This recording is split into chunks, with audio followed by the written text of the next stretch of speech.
রাতের শহরে বাইকের দাপাদাপি, বেপরোয়া বাইকের ধাক্কায় মৃত্যু এক সাফাই কর্মীর। বৃহস্পতিবার রাতে মর্মান্তিক পথ দুর্ঘটনাটি ঘটেছে ইটাহারের সরাইদিঘি এলাকায় 12 নম্বর জাতীয় সড়কে।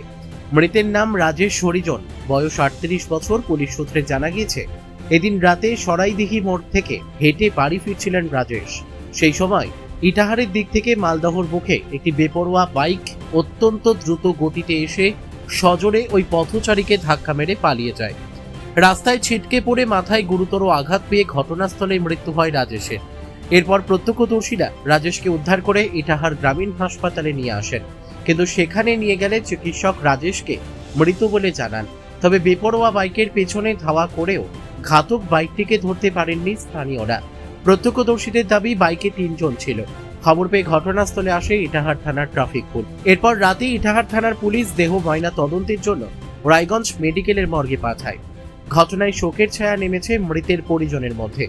স্থানীয়রা পথ দুর্ঘটনাটি এড়াতে জাতীয় ও রাজ্য সড়কে বেপরোয়া বাইক বাহিনীর দাপাদাপি বন্ধে পুলিশ প্রশাসনকে আরও সক্রিয় হওয়ার দাবি জানিয়েছেন। দাদা, আপনার নাম? আমার নাম প্রসেনজিৎ পাঠক। কোথায় বাড়ি আপনার? আমার এখানেই বাড়ি। এই অ্যাক্সিডেন্টটা কোথায় হয়েছে? এই শিব মন্দিরের এখানে। সরাইদিঘি? হ্যাঁ হ্যাঁ হ্যাঁ, সরাইদিঘি এখানে অ্যাক্সিডেন্ট হয়েছে। আমরা অনেক একটা আড্ডা মারছিলাম রাস্তার ধারে? রাস্তার ধারে আর কি। কি দেখলেন? মালদার যে লাইনটা আছে ওই দিক থেকে একটা পুরো যাচ্ছে, মালদা লাইনে যাচ্ছে বাইকটা পুরো হাই স্পিডে। আচ্ছা। আর 15 গাড়ি ছিল। আর এই ছেলেটা? এই ছেলেটা সাইড দিয়ে বাড়ি যাচ্ছিল, হেঁটেই বাড়ি যাচ্ছিল। আর ধাক্কা মারলো? ধাক্কা মারলো। পুরো হাই স্পিডে বাইক ছিল। বাইকটাতে ছিল 3 জন। আমরা যাতেই বাইকগুলোকে ধরতে পারিনি, বাইকগুলো ভেঙে গেছে।